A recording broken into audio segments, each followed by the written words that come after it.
you're a millennial or Gen Z? 1995 millennial? I don't know. We'll say I'm somewhere. gonna say in millennial. Okay, cool. Because you guys crack me up. I've tried to figure a lot of this stuff out. So you're not in love. You're in a situation. No, I was in love. You was in love. Yeah. Well, where did the situation come? It was a situational love, or was it just love? It was a situation of an experience.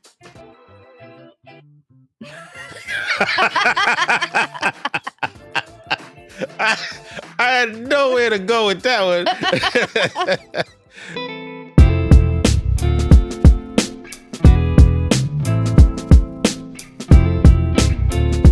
Assalamu alaikum. It's your brother Haq Islam, and welcome to this week's edition of the Oasis. I have an extraordinary artist in the studio, someone whose music I really love. She's a great lyricist, song craftsman, writer, artist, Nadine El Roubi. Let's check out one of her videos right now. They want a playground, baby, I'm not swinging. Set me up with the sun while you hit me on the PM. CM demons on the corner where they creeping. Me and Luca crush them like it's candy, baby, easy. Step into the room, give a rapper heebie-jeebies.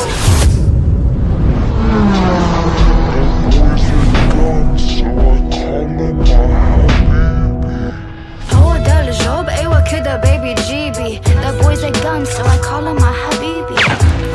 Said the girls who get it do. Stank face, cause we only spit the truth. Caught a vibe on a wave, sailing through the dunes. Yo, Faluca, bring the hook and show the people what we do. Like, you be getting me so ready. Say you always appreciate me. Said you'll always be my baby. No one ever said you were so. Said I don't wear a. Nadine, I love your music. Thank you. It's like classic neo soul. One of my best friends, his name is Kedar Massenberg. He started the whole neo soul movement Oh, cool. with D'Angelo, Erykah Badu, Joe, the whole thing. And I remember when he came up with the idea, we were together. Now I'm reminiscing. But anyway, you have a classic sound. Thank you. Now let's talk about you before we get into the music. You were born in Khartoum, Sudan. Your mother is Sudanese Egyptian. Mm-hmm. Your father is Sudanese Iranian. Mm-hmm. That's an interesting mixture. How did they meet? They met in Sudan. So is Sudan like a melting pot of various cultures? I would say so, yeah. You get so many different types of Sudanese people. You get people who maybe don't have like a drop of Sudanese blood in them, but were born and raised in Sudan for generations and consider themselves Sudanese. I have a couple of friends like that, and they're Italian Greek. One of them is like also Italian, Dutch, Indonesian. We have a lot of Croatian Sudanese people. A lot of Sudanese people have like Moroccan blood or Turkish blood. How did, and I'm asking you a historic question, so forgive me for going way off the rails, but how did Sudan become such a melting pot of cultures? I don't want to butcher anything because I'm not like super brushed up on Sudanese history, unfortunately. But from what I've heard, Sudan was colonized, obviously number one by the British, but also by the Arabs, I think, even before that. I'm honestly not sure, but I know that it's like a hub. Well, first of all, sorry, before I even say that, let me say that Khartoum was like one of the most progressive cities in Africa back in the day. And people used to come to Sudan for university. University of Khartoum was like one of the best universities in Africa. In the world. And also in the world, yeah. So another great reason why a lot of people immigrated to Sudan from neighboring countries and built a life there. So your music has such a cultural mix, which we'll get into, but I want to, because you have such an interesting life. So at one, your family left Khartoum and you moved to Virginia. Mm-hmm. What was that experience like? Because you were there in Virginia, Fairfax, Yep. from 1 to 10. Mm-hmm. Tell me about that experience. It was just like very standard American childhood in terms of like, yeah, standard middle class American childhood. I went to like a public school, um, and had American friends. One of my best friends was Egyptian, another one was like Egyptian American. It was, going to the park and grocery shopping and TV and yeah, it's just very, very basic. No, it's good that you were in the DMV because the DMV has so much of amalgamation of different cultures. So you were able to, like if they sent you to Wyoming, I mean, not they sent you, but if your parents, Yeah. that would have been a major My life would culture have shock. looked a lot different for sure. No, but definitely having the community around us helped. I mean, I according to my mom, was more fluent in Arabic than in English when I started school, and they had to basically stop speaking Arabic around the house so that I could speak English at school with everybody else. But I also still went to an Islamic school and an Arabic school. So I was always around people who came from the same background. So it wasn't that crazy. It wasn't that different. And also as a kid, you're not really faced with the cultural differences that you would be faced with as a teenager or like an adult. You know what I mean? You're not, the idea of like racism and like differences haven't really sunk in yet, I feel like, from that age. So at 10, you moved back to Khartoum. Mhm. Family moved back to Khartoum. Was it culture shock? A little. I wouldn't say culture shock per se, because my family was always very cultural and traditional, so it all felt the same. But it was just like so much more underdeveloped that the poverty was shocking, more so than anything else. And yeah, just like the infrastructure and the limited availability of like anything that I was used to from back home in Virginia was shocking for sure. Did you feel a sense of return or disconnection? I think at the age of like 10, I wasn't super hyper aware of like that kind of difference. But looking back, I would say I felt more disconnected than a sense of return for sure. It felt like I kind of had been uprooted, but not in a way that I was like mad or resentful about it. It was just like, it was definitely just a pivotal moment for sure. How did this period shape you as an artist?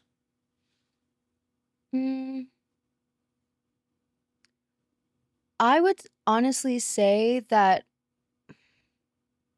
well, growing up in America and having kind of like just the musical influences from what my dad would be playing or listening to, or what my mom would be playing and listening to. Because your dad was a DJ. Yeah, and still is. And your mom, she was like into Nancy Adram. Yeah.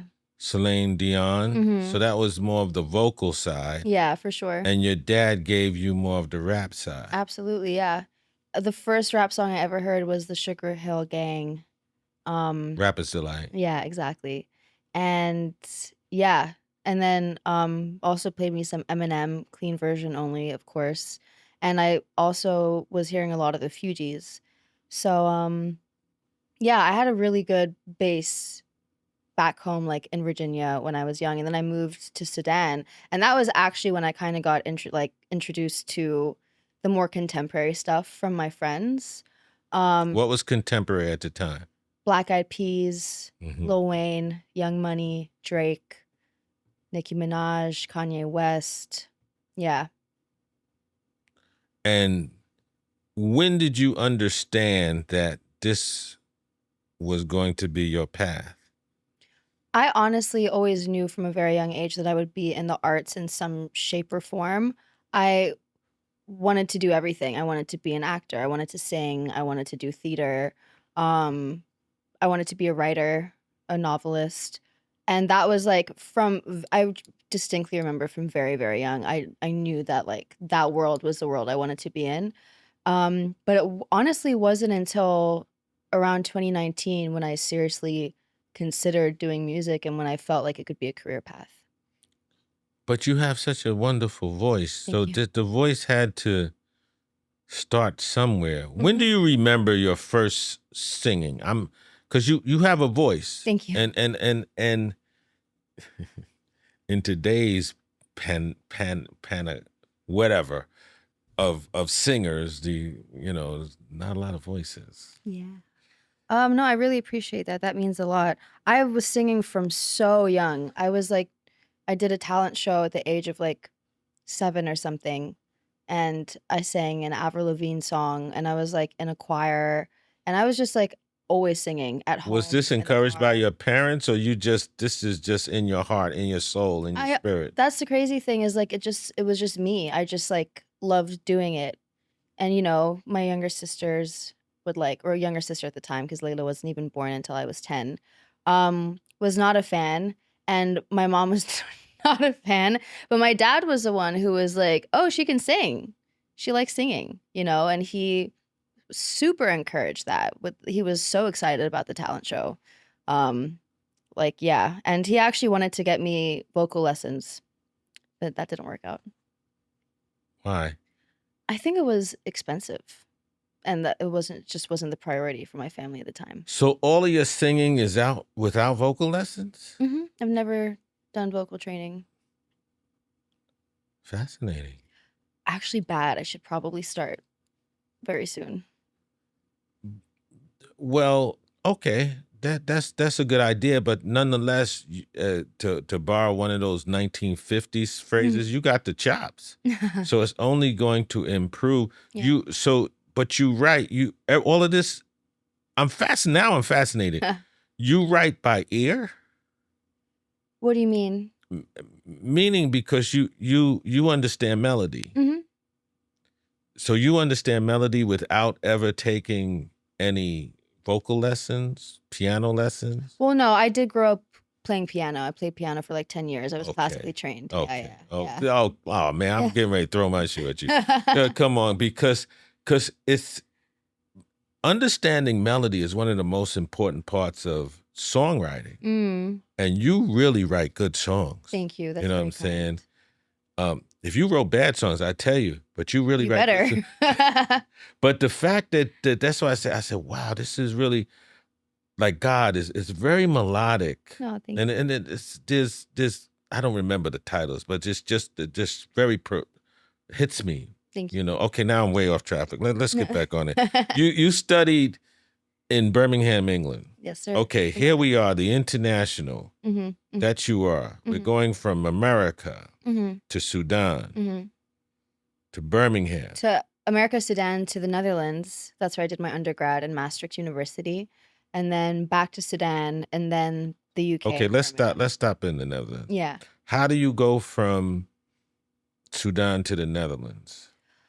And don't tell me by plane. You understand? No, I do. No, alhamdulillah, I had received a full scholarship for my undergrad. For what? I studied at University College Maastricht. It was like a liberal arts degree. So social sciences, humanities, sciences. I started off just with the social sciences, and then halfway through the degree, I did social sciences and humanities. Okay, no music in this sphere? No music. Actually, so this is what I mean is like I wanted to do everything and still want to do everything. Like my artistic life has been in phases. So when I was really, really young, I was like, I'm going to be a fashion designer.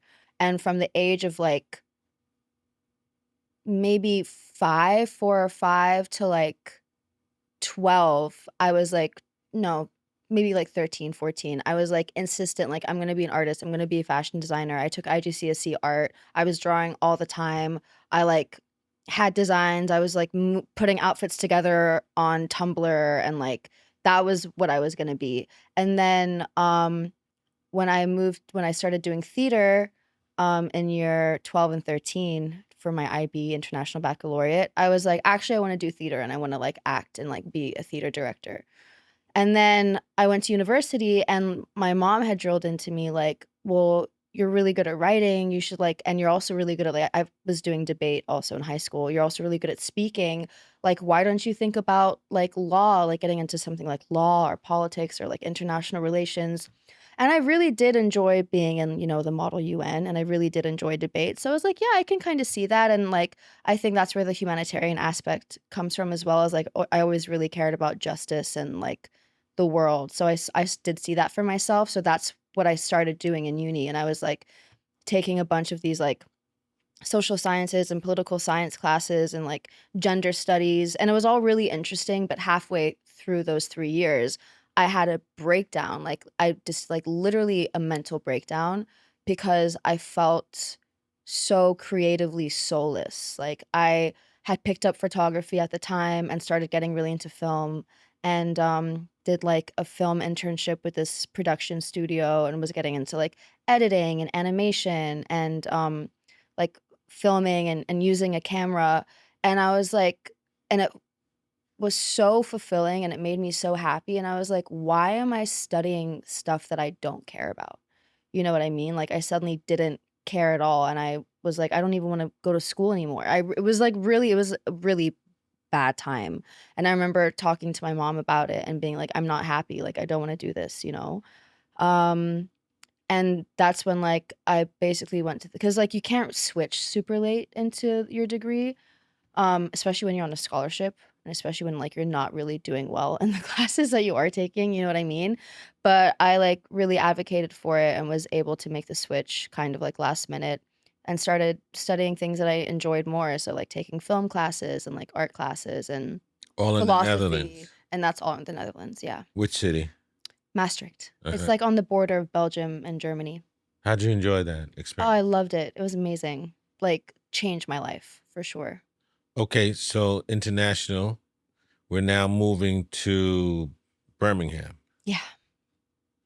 What's happening with the master's degree? I did a master's in creative writing. And at that point I was like, okay, cool. So the film and photography stuff I love doing and I can see myself doing it. But also I really love writing, so maybe I could become a writer, So I did this like creative writing master's. And then halfway through that, I was like, oh, this is actually so boring. I don't really just want to write prose. And I didn't enjoy my classes. And I was like, you know what? Actually, I feel like expressing it. I feel like singing. And I started singing again. And I was like writing songs. And I was around a lot of artists. So I was around a lot of like Sudanese rappers. Um, especially from like the year I had in Sudan between Maastricht and Birmingham, I was hanging out with a lot of those people because my dad had a radio station and that radio station kind of doubled as a studio. So all of the artists like worked there and would hang out there. So I would hang out there too. And I just saw a lot of them in action in Sudan. So I saw a lot of them in action. So then when I went to when I went to Birmingham, a couple of those guys were in Coventry, not too far away. So I would take the train up and see them because I didn't really have any friends in Birmingham. And we would just talk music like all day. And they would put me onto so many artists. And I was like learning about how people were telling real life, authentic Sudanese stories through like English and Arabic hip hop. And I thought it was the coolest thing ever. So it inspired me, honestly, and I just started writing from there. So the inspiration for your career took root in Birmingham. I would say it really like the soul of it took root in Sudan, but yeah, for sure, the first song I ever wrote and recorded was in Birmingham. You have a way with words. Oh, thank you. And a lot of double entendres, a lot of mixed meanings. Yeah. Female empowerment. I guess it's all a part of just who you are. Yeah, I've always enjoyed wordplay, and like I said, I've been writing since forever, so it's fun to kind of like manipulate words to say what you want to say. Yeah, I don't know. No, you do know. I'm forcing you to express what you know. Because, again, I'm into songwriting. I've always pushed it because the song can allow a person who doesn't have words the words he needs to express himself, Mm-hmm. or she needs to express herself. Mm-hmm. Said that, yeah, that's exactly what I wanted to say. And I get so much joy from achieving that. And it's like when I used to put out my freestyles on like Instagram, especially when they were kind of centered around current events, and I would get comments like, "Oh my God, that's exactly what's happening," or "That's But why exactly how did I you feel." stop that? The freestyles? Yeah. Because the freestyles was getting such Traction. yeah, Yeah. you had an audience for it. Yeah. I'll be honest, I just didn't want to be put in a box. And this is probably my thing. And I don't know if it's self-sabotaging or pride or what, but it's like anytime something starts doing well, I'm like, okay, I'm bored of it. No, that's called self-sabotage. That's not cool. What you want to do, this is advice from Uncle Hawk. Okay. When you find something that people appreciate, Yeah. you go down that lane and then you expand. Mm. People are looking for that. I'm looking for that. Yeah. That was such a wonderful thing. The constant freestyles about just life and Mm-hmm. things that people can get themselves into. Mm-hmm. This was allowing you to take root. Yeah. And then when you see a flower, you know, the roots are strong. Right. And then when it comes up, there's different branches, there's Yeah, for different sure. parts of that particular flower. Yeah. So please go back to it. I appreciate that. I totally agree. I think also like the second part of it was that I was so used to just writing these one-off verses that it was becoming difficult for me to write full songs. So I think taking a break from the freestyles and focusing on projects and singles and writing full songs made me a better songwriter. But to me, Mm-hmm. from the outside looking in, this is all you. You are Thank you. multifaceted as an artist. So you have to understand that this is a part of the El Roubi brand. No, thank you. You know, sometimes you do, you know, a minute song. Sometimes you do 4-minute songs. Mm-hmm. But still, it's you communicating who you are. And in fact, describe your sound. I always say it's like if A$AP Rocky and Lana Del Rey had a baby. Yeah. That's the best way that I can describe it. Or like if Erykah Badu and Lana and Lauryn Hill and A$AP Rocky came together and formed a being, perhaps that could be my sound. I like that because your sound is hard, it's soft, Mm-hmm. it's street, Mhm. it's international. Like I need to be your PR person. You really do, You know what I mean? honestly. I'm like, dang, I need to start writing this stuff down. You know, because it's all it. But what I'm trying to communicate to you, Mm. and we got to get back to interviewing you because I'm talking too much. No, not at all. But it's all you. Thank you.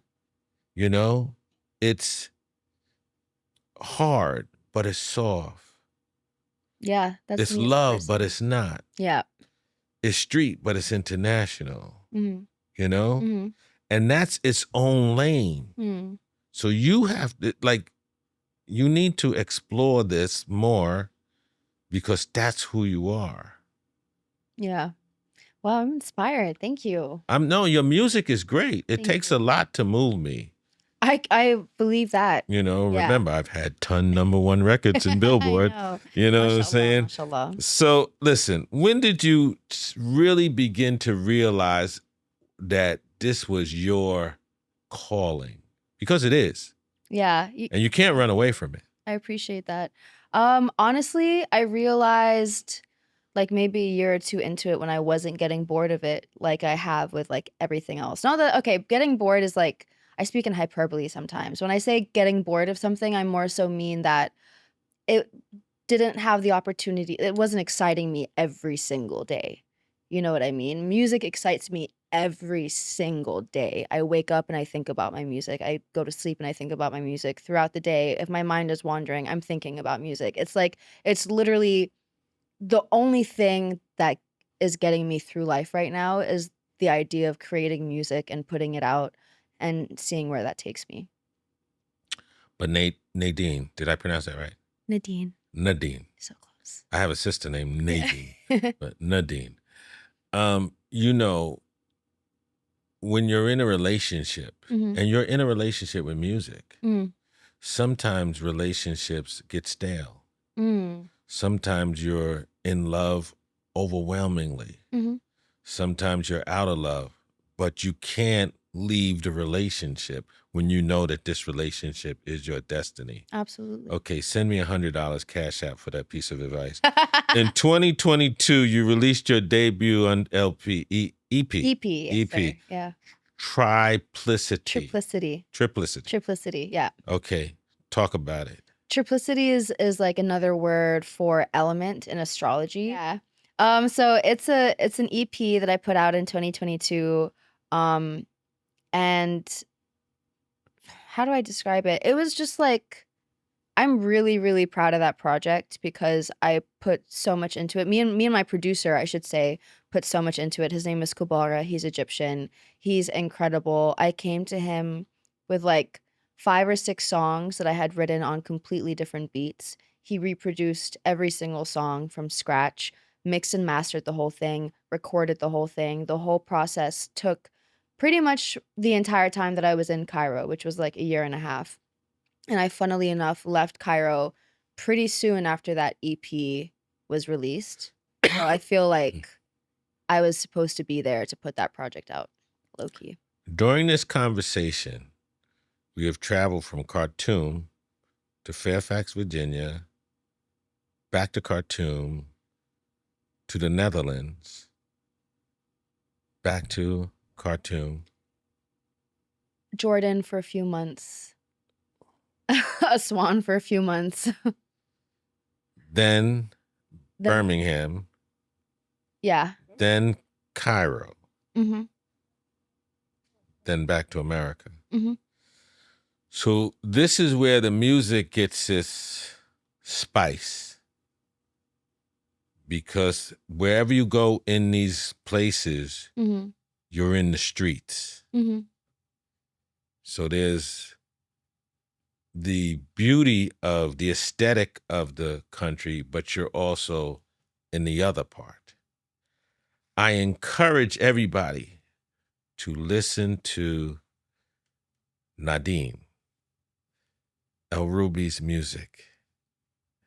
It's really all of that. And it's such a beautiful expression of it all, of everything she is, that you won't understand it until you sit there and you try to just immerse yourself in it for a moment, and you'll feel all that she is. I'm telling you. Oh, that's so nice. Okay.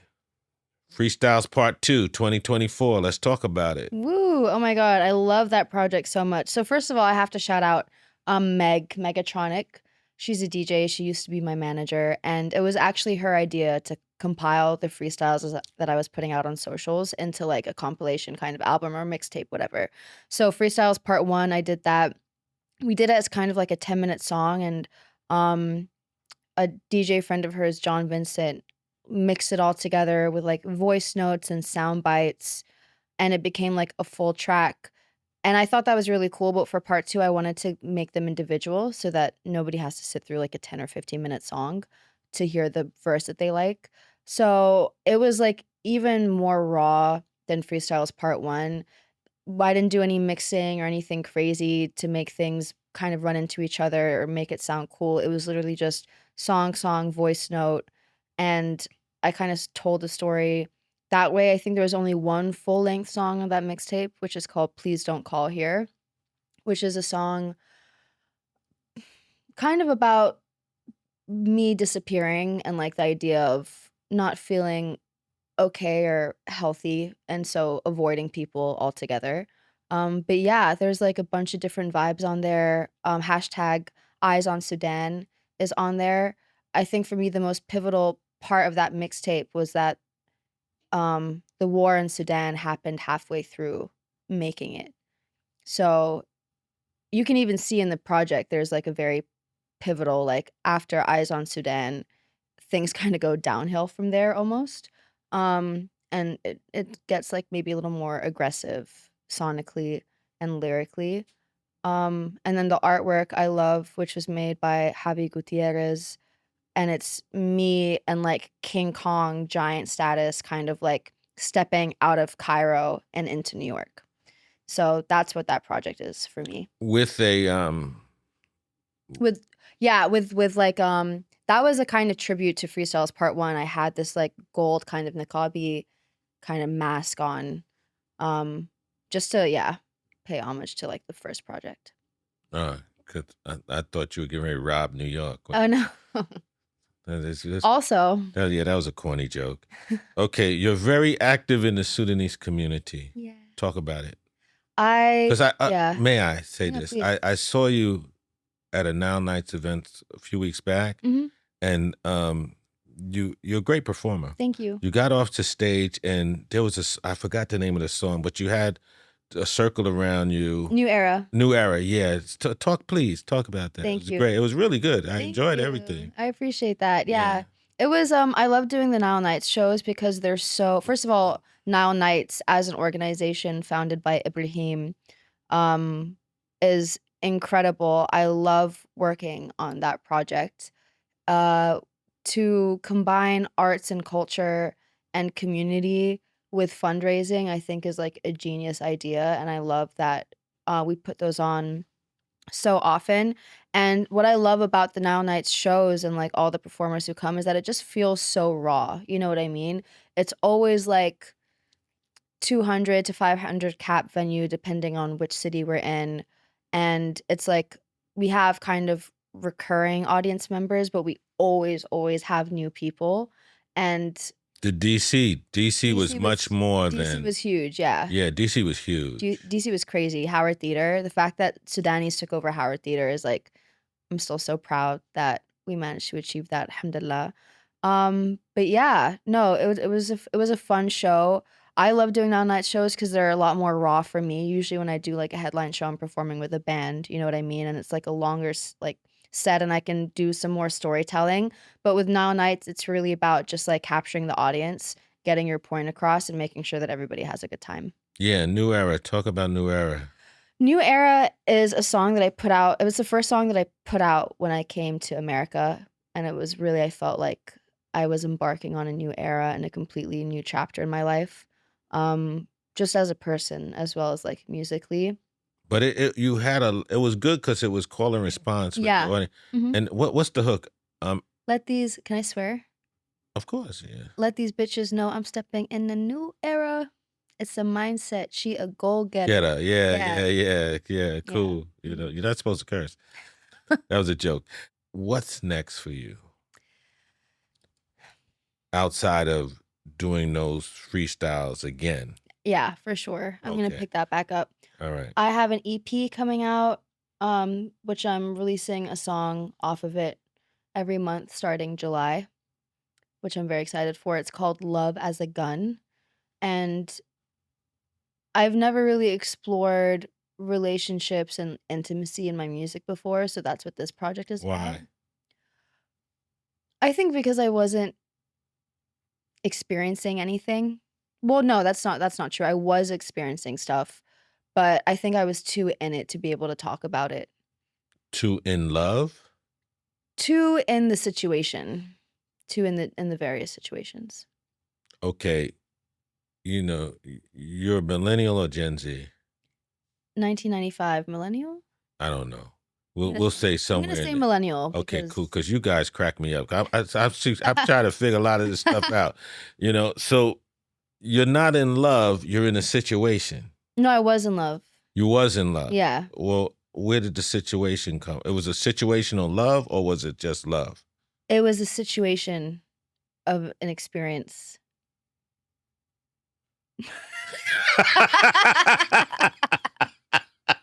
I had nowhere to go with that one.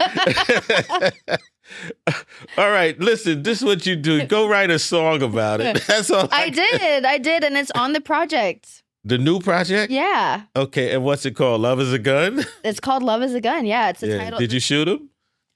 No, I thought about it. Yeah. No, I'm Yeah. kidding. Yeah. No, it's a metaphor. It's a metaphor, obviously. No, listen, the best songs that my crew wrote, and even historically, you know, like "Let's Get It On" by Marvin Gaye. Yeah. He wrote it for a reason. Mm-hmm. You know, it was love. Yeah. You know, so and what else, Nadine? I love your shows. You're going on tour. Yeah, she's a great performer. Thank you. She's a great performer. I was raising my hand to the New Era thing. Yay. I didn't get in the circle or anything because there was a bunch of girls there. I didn't want to, or women. I didn't want to interrupt the flow. You know what I'm saying? It is a song primarily for the baddies, but you may too be a baddie. No, I don't think I can be. But listen, you're a great performer. Thank you. What shows are coming up next? I know there's a Now Nights in September. Yeah. What else you got going on? I'm opening for a friend at Babies in July. His name is Nori. He's an incredible artist, super talented. So I'm excited for that. I just wrapped 3 shows this month. This month being June. Did Kennedy Center, did Le Poisson Rouge, and then also did Babies. Yeah. I've honestly lost track at this point. I've done like it feels like 7 That's shows good. this year. That means that you're doing great. It's a blessing. You know? Yeah, for sure. So listen, look in the camera. Which camera is it? This camera. Look in the camera and tell everyone how they can get in touch with you and how they can hear your music. And I'm telling you, everybody, listen to her music. It's great. Thank you. First of all, thank you for having me. This has been so fun. Oh, my pleasure. Yeah, and I love it here. And what you do is incredible. So respect to you. But hi, my name is Nadine El Roubi. And if you've been watching, thank you for tuning in. If you're interested and want to hear more, you can find me on Spotify, Apple Music, all the platforms at Nadine El Roubi. Same on Instagram, same on the Twitters and the TikToks and all that good stuff. So yeah, come through. It's a vibe. It's a family. We love making things beautiful. So welcome. That sounds like a song title. Yeah. We love making things beautiful. Yeah. Do I get credit for that? Of course you do. Make sure I get my publishing money, you know? Nadine. Yeah. It's okay. I'm still thinking about my sister. No. My sister. But anyway, Nadine. Yes, sir. Thank you so much for coming on the Oasis. I appreciate it. And thank you for the music. Oh, because thank the you so much music for is listening. really great, you know.